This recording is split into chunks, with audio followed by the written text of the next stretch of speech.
understand when you're looking at obviously at these kind of analyses, you do need a counterfactual approach.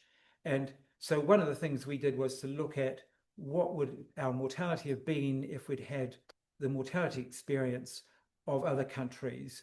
And compared with the US, we'd have had about 20,000 deaths over that period. The UK, it was fewer. And Sweden, which we, as we know, I guess, championed the herd immunity model, I think achieved a reasonable result.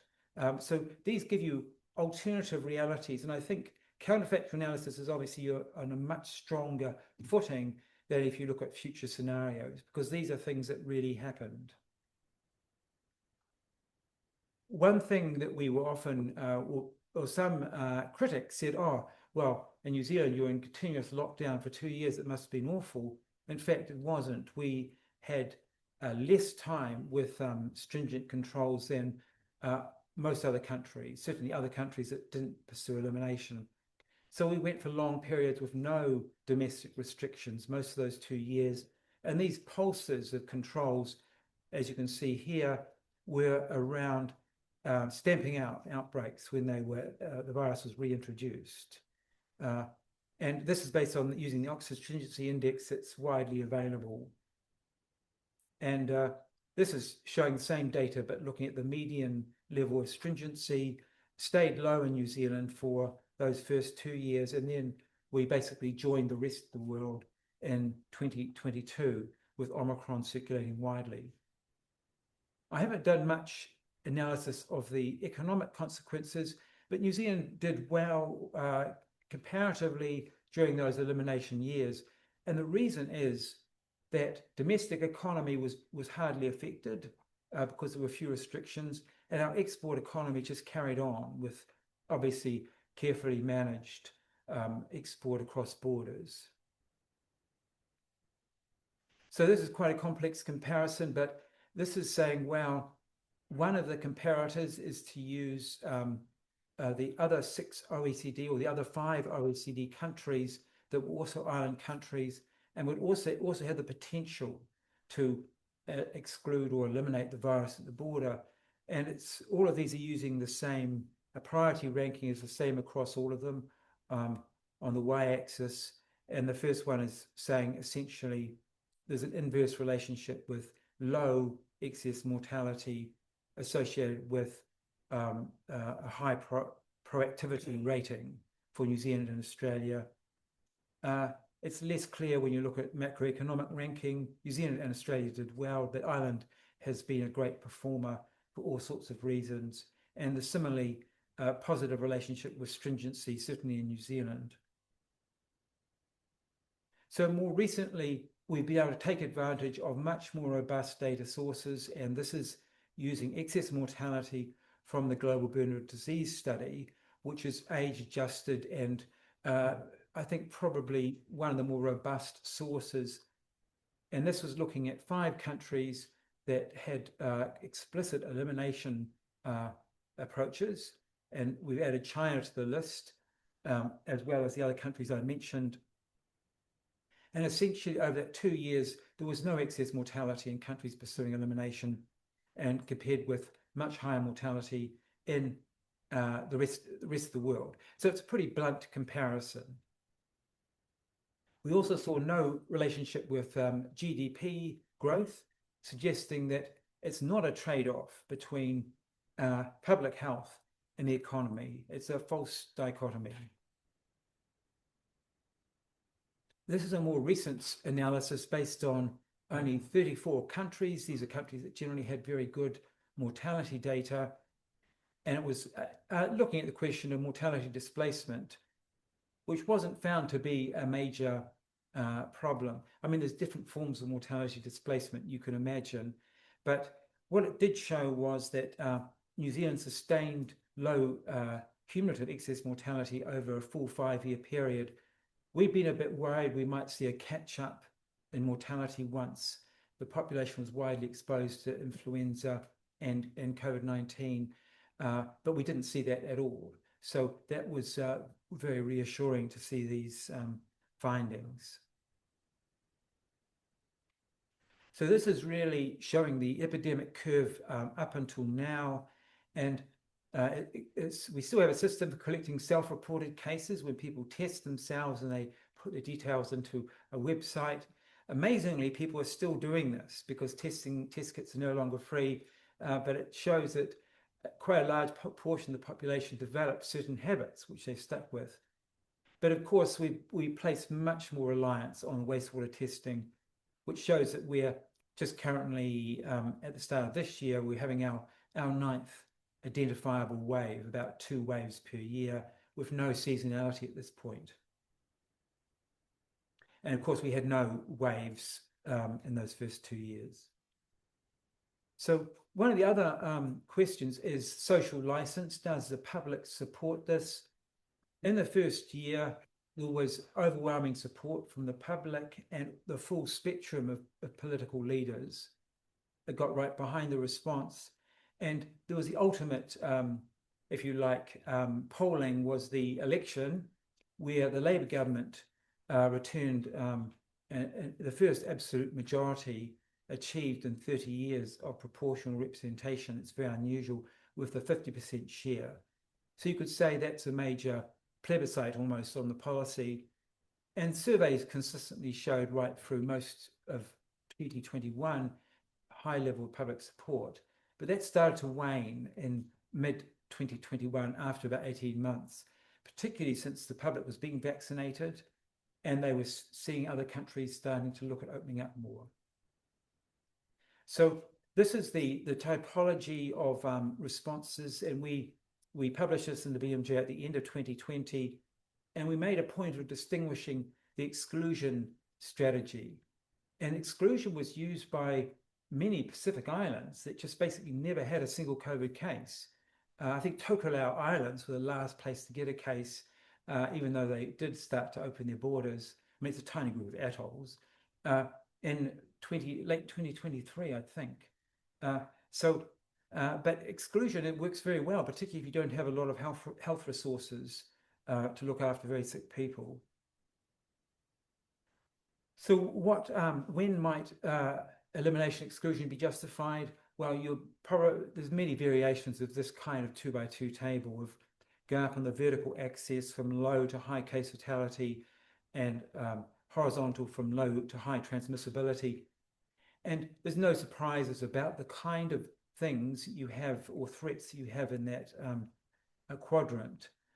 Severe non-seasonal influenza, pandemic influenza, is still the major, more predictable threat. Smallpox is often looked at as an organism that could be released or recreated. But emerging disease X, these are obviously other coronaviruses and so on, a large range of candidates. But I think the big worry now is novel synthetic disease X, a bioweapon, given the gene editing technology, AI, and so on. So that has to be a new unpredictable area. So we have some modeling about the likelihood of a COVID level pandemic. And this is one estimate from this group here, Center for Global Development, suggesting more than 2% likelihood per annum for a comparable event. And that's, we need some estimates here. Obviously, they're very speculative, just to remind governments that actually no one says that pandemics have to be evenly spaced. They could happen any day. So we have promoted and on the group that's developing the next pandemic plan in New Zealand. We don't know if it will go through the government processes fully, but this idea that there's some idea of an exclusion threshold, that if a pandemic has likely severity above a certain threshold, then it would justify very rapid border closure. And obviously that's a huge ask in your government. But if it has to be debated, you may lose that window of opportunity to exclude a very transmissible, dangerous pathogen. I've put in the infection fatality risk just as one. It's only one indicator, of course, of risk, but and impact. But I think it's still a way of talking with leaders about the concept. At what point would it not be acceptable to have a pandemic circulating widely? And actually, at a certain point, all politicians agree, no, that would not be acceptable. And we haven't tried this with citizens' juries, but we'd like to do that in advance to say at what point would you say that was justifiable. And of course, very few public health emergencies of international concern, they've actually never tipped that balance. They're far more controllable usually, particularly in high-income countries with other available technology. So the challenges, the elimination, this make influenza great again. I have no idea what that means, but I think it's great enough already as a threat. But so we had this very unfortunate occupation of parliamentary grounds in 2nd of March, around March 2022. And that was a whole lot of oppositional groups came together. They had nothing in common except they just wanted to make a point to the government. But it was very distressing, I think, particularly for our leaders. And a lot of this was imported straight from the occupation in Ottawa, I think, was also a model event that they thought was a way to make a point. But obviously, there's huge logistic challenges with doing maintaining this kind of response, particularly the border controls and quarantine system, and managing these public health and social measures. A big thing is the transition strategy. Once you're in this state and the public has started to trust it, how do you transition to what comes next? In some ways, it's made easier by Omicron's arrival in New Zealand. It couldn't be contained with current settings. Equity, again, it suffers with all infectious diseases. Public trust and social license, that was really frayed at the end. But of course, many of these challenges apply whatever response you do. This was one of the most remarkable graphs from the pandemic. This is a number of people coming into New Zealand by day, and it had built up to about 20,000 people a day coming in. At the start of the pandemic, it dropped to early on to 500 a day. And in fact, some days no one came into New Zealand or left the country. And people had to look back through 50 years of records to find when that had last happened. So it was not a normal event. You can see the little blip here. That's when we had a green zone with Australia. So we allowed both New Zealand and Australia were feeling like they had it under control. But of course, Australia was harder to have total control, and they had a few quite tough periods, particularly in Melbourne, Australia, of sustained local outbreaks.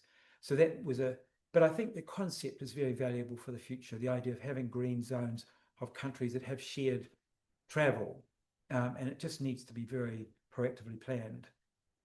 Another challenge which has been explored with modelling led by some of my New Zealand colleagues just points out what is pretty obvious, that if you're going to do elimination, you've got to do it quickly. If you delay, you get into the situation of Melbourne, Australia, where you could have a pandemic wave that carries on for 3 months. So this is a real challenge.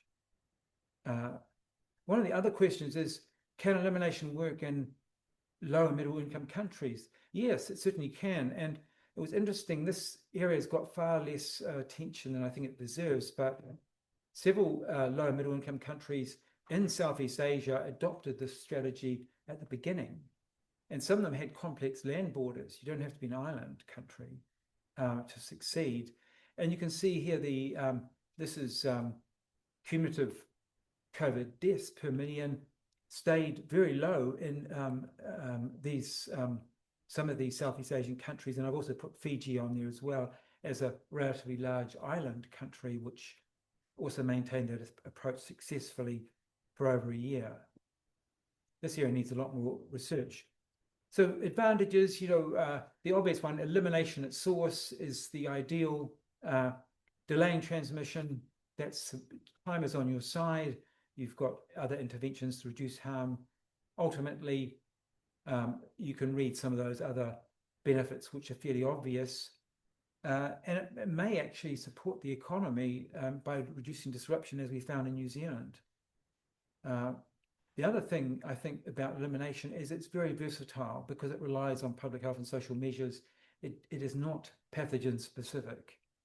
And certainly, I think if it was embraced more by the World Health Organization, we could start to plan more systematically of how you might organize it to have green zones. And I think also it does support strategic investment in infrastructure in low and middle income countries because it's very consistent with the core ideals of the IHR, the International Health Regulations, and obviously the pandemic treaty as well, which is probably a much more distant goal for high support. The many disadvantages, clearly, if you get this wrong, there is potential for the harms to exceed the benefits. And there are, certainly economic and social costs with doing this strategy. One of the things that made it tough in New Zealand was just the concern about people traveling into the country, and that was really very tough on some families. And again, I think you have to have an exit strategy because the social license will diminish over time. And we have to think about unintended consequences always.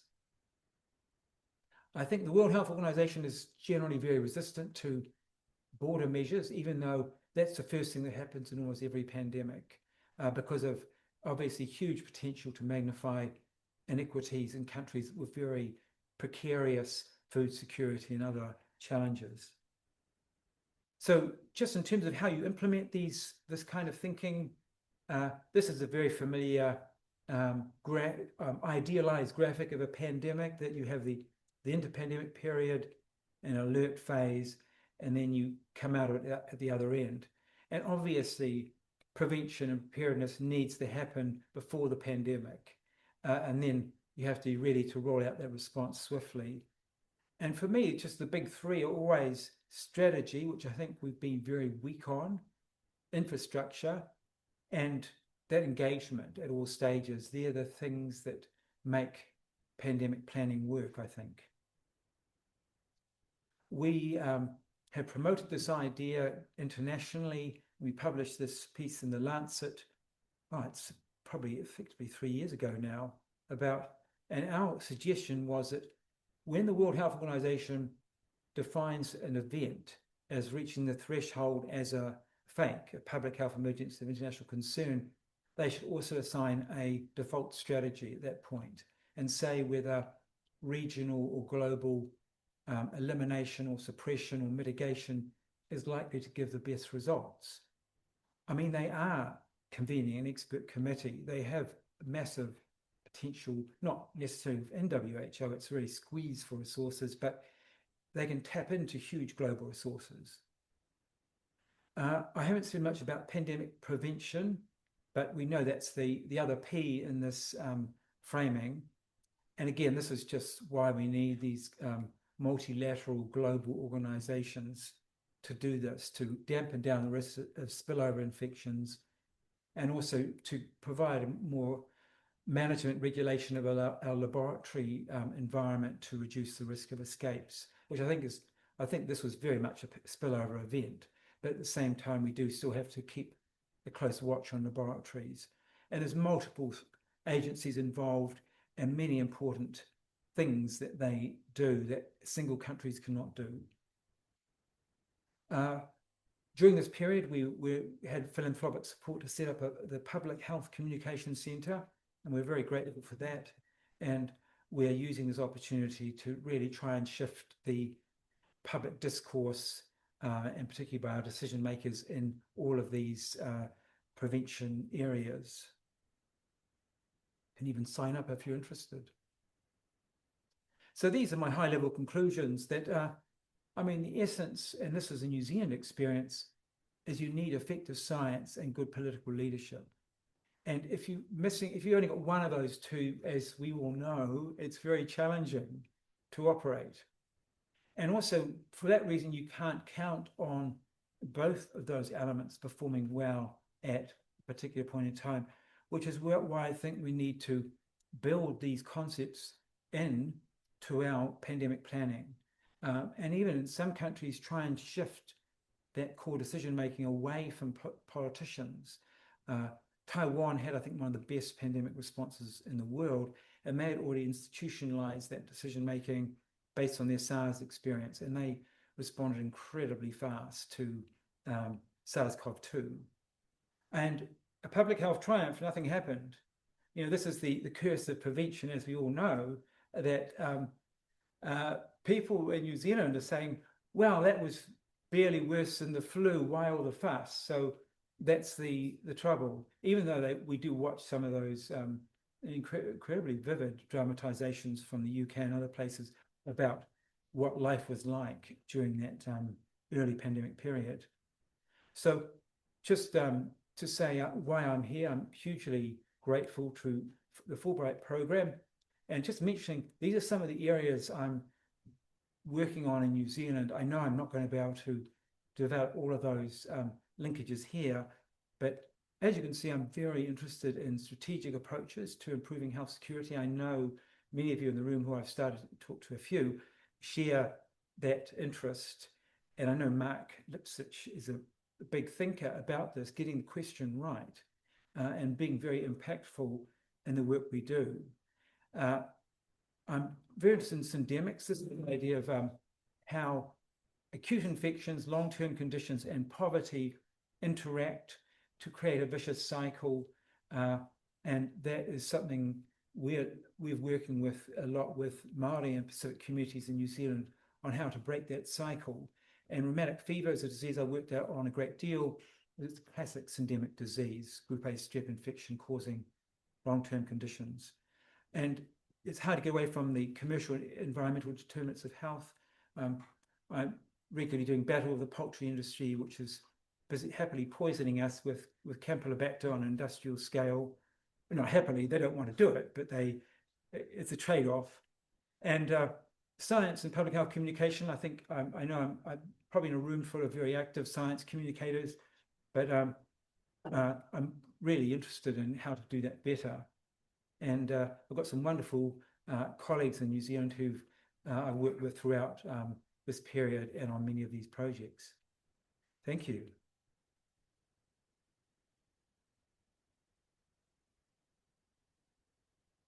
Thank you, Dr. Baker. We have time for questions. Thank you for this. It was great to see you and the next presentation. I wonder what has been, if any, the response nowadays to all of the efforts. Like, have you seen changes in levels of, say, seasonal flu vaccine uptake?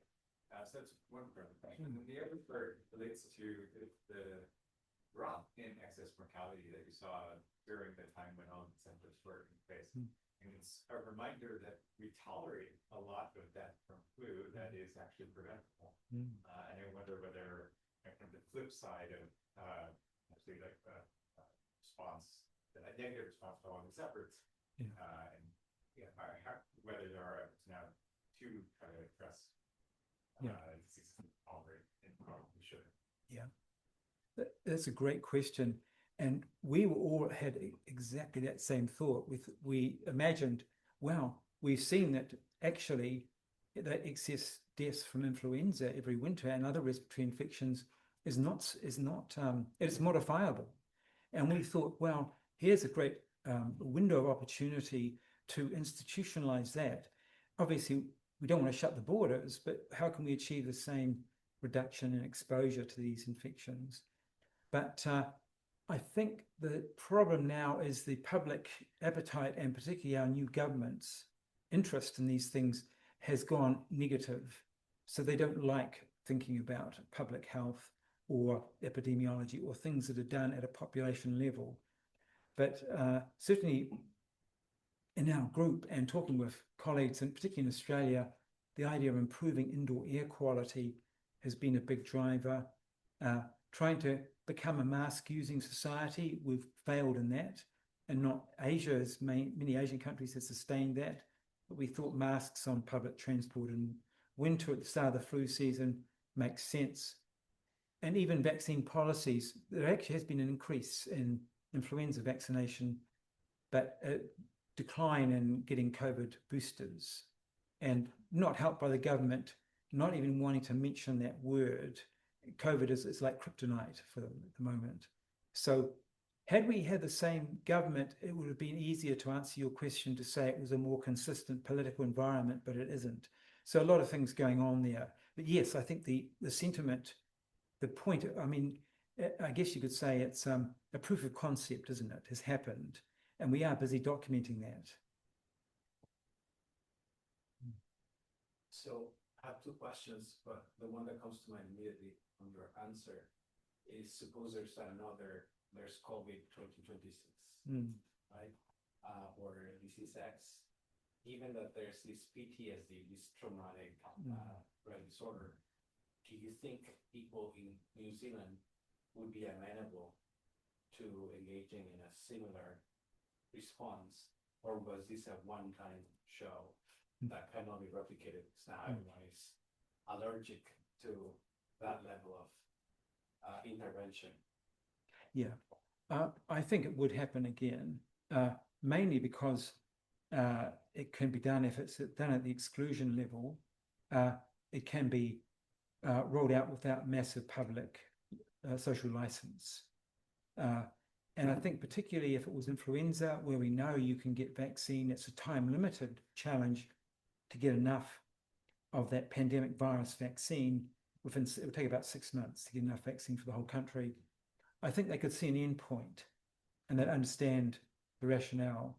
But I mean, obviously I'm doing my bit to try and build that thinking into the pandemic plan. In the end, it's I'm an outsider, being an academic. I'm not part of the Ministry of Health or the current government, so it will be their decision. Interestingly, we've had a Royal Commission of Inquiry. These are things that Anglophile countries quite often have. And we had one that was headed by an epidemiologist, Tony Blakely, some of you may know, produced a fantastic report. I mean, knowing Tony, it was, 1,000 pages, but it was very good. And it was basically said the evidence is overwhelming. This worked extremely well, and you should do it again. The incoming government didn't like the last government's Royal Commission, so they set up a new Royal Commission of Inquiry, a second one, or a second phase, and they came to the same conclusion. They just reported a month ago, yes, that was a great approach. And now one government minister says, oh, we need a third commission of inquiry. So I think the evidential base for the majority of politicians is there. And I think it's a matter of putting it into a format that they'll say, yes, that actually does make sense. So I'm very optimistic. Of course, we've got Australia as well, which is, I think, in a much more progressive cycle of its political cycle at the moment, that we can hopefully also draw on.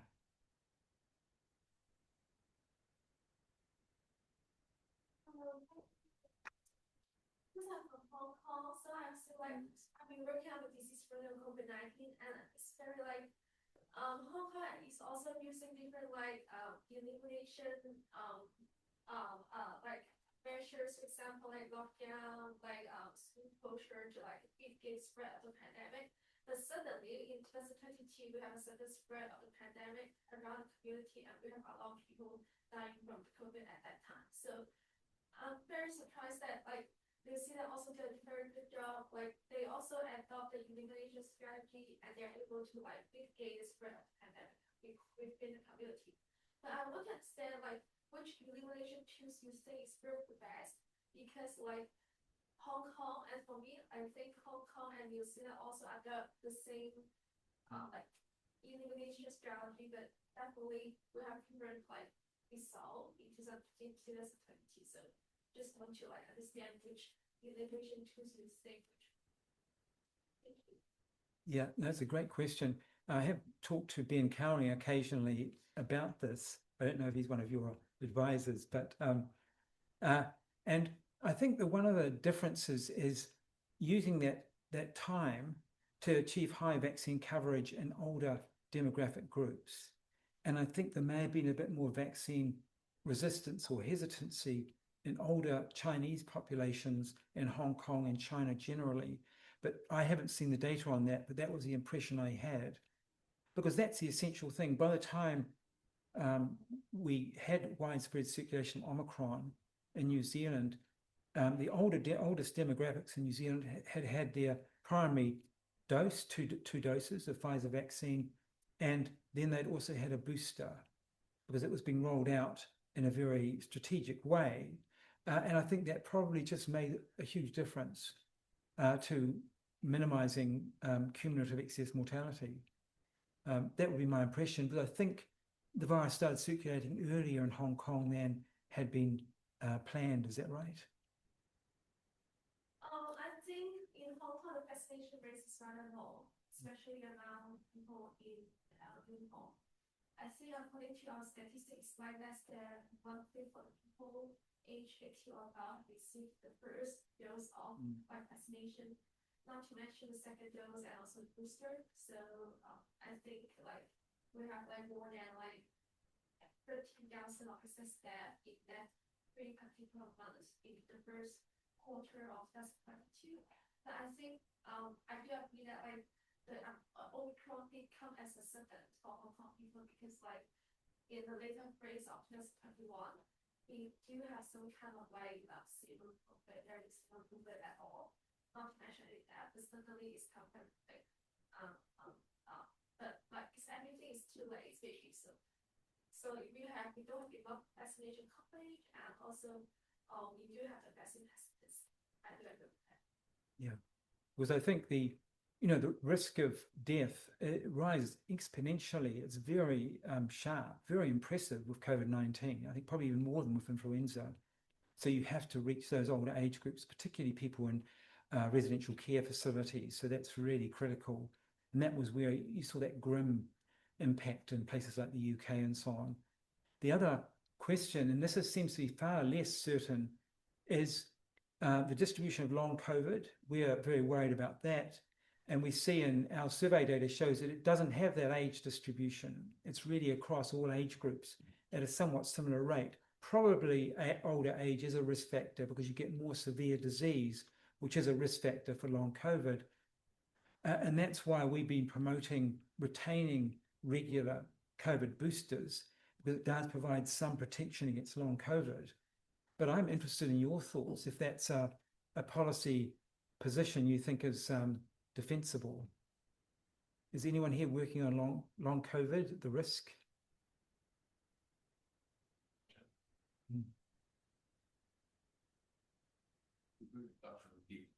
Yes.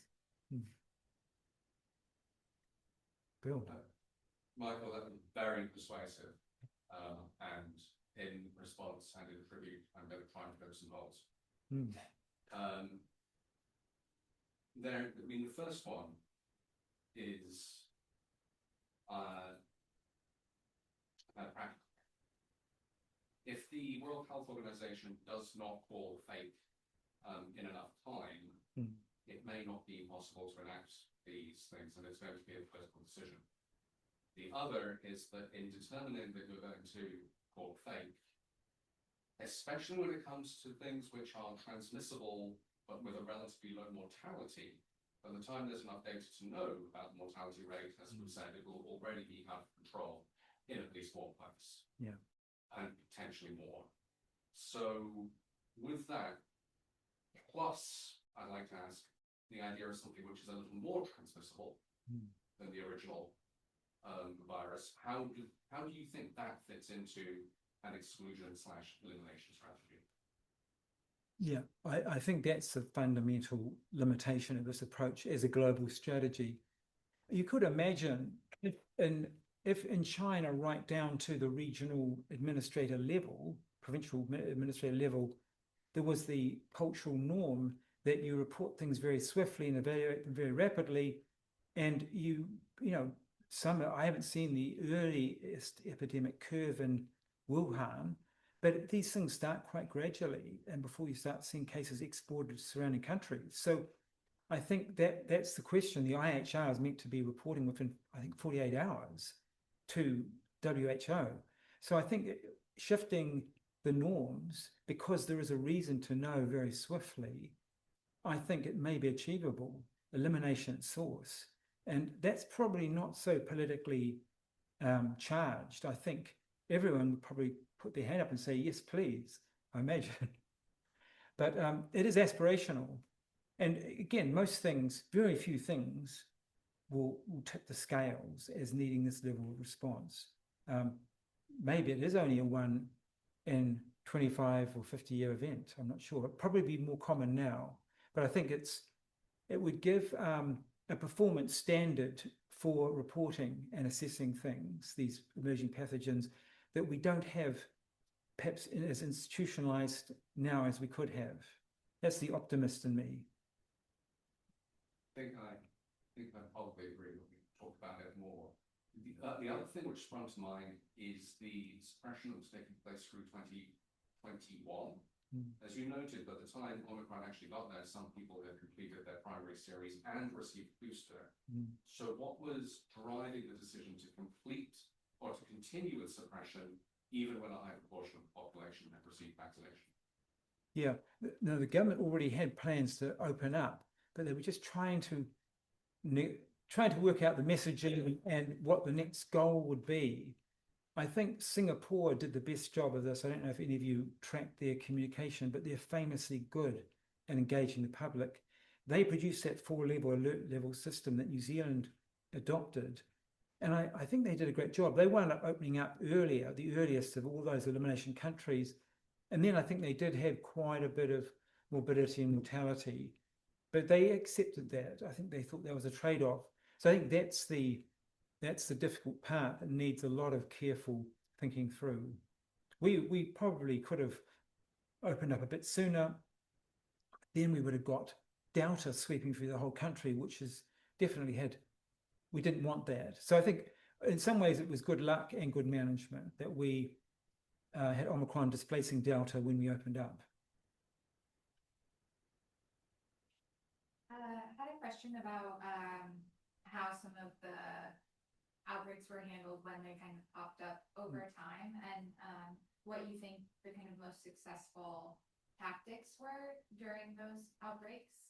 And then related to that, for those activities, whether it be contact tracing or kind of other interventions, how do you maintain that infrastructure when you don't actually have any transmission going on? And then how do you kick it off again and mobilize the people actually doing that work?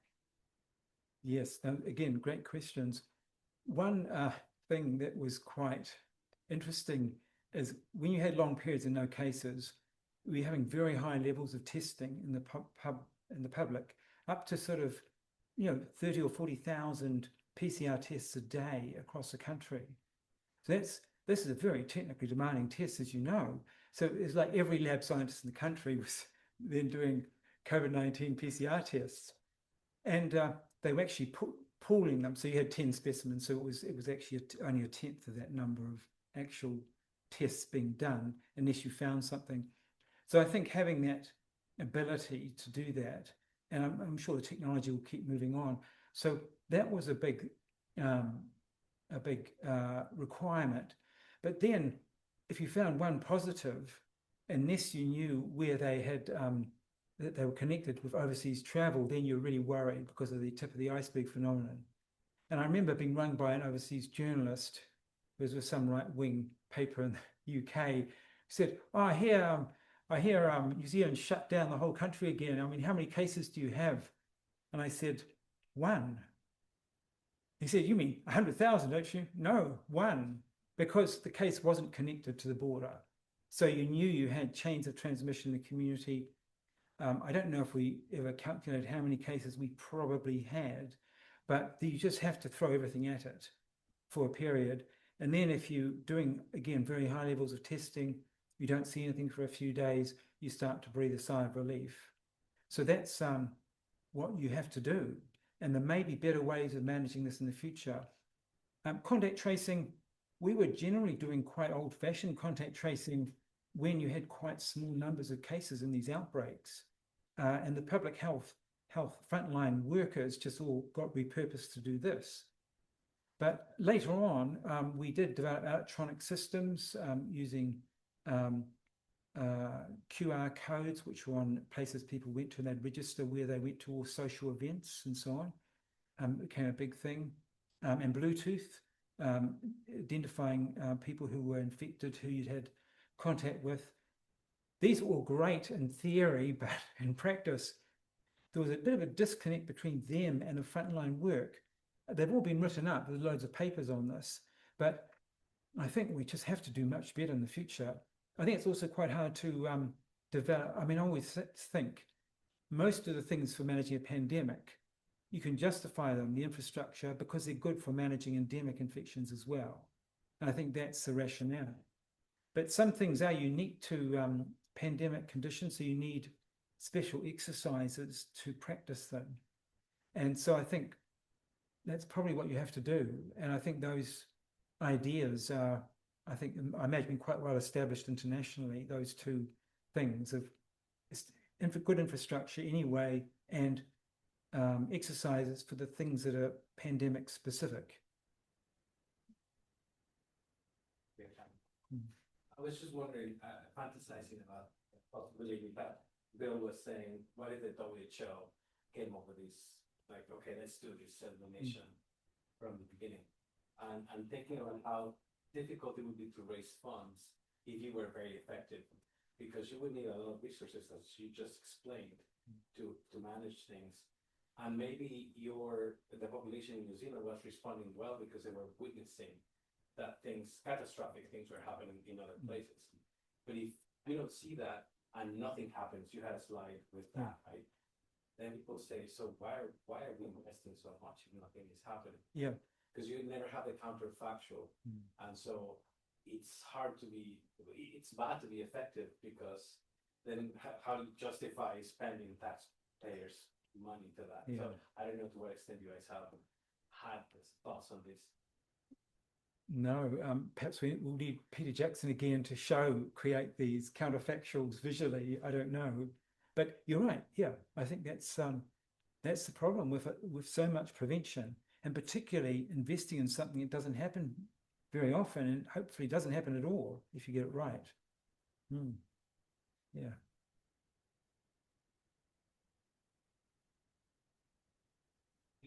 Is it another question? Was it? Okay. Thanks, everyone.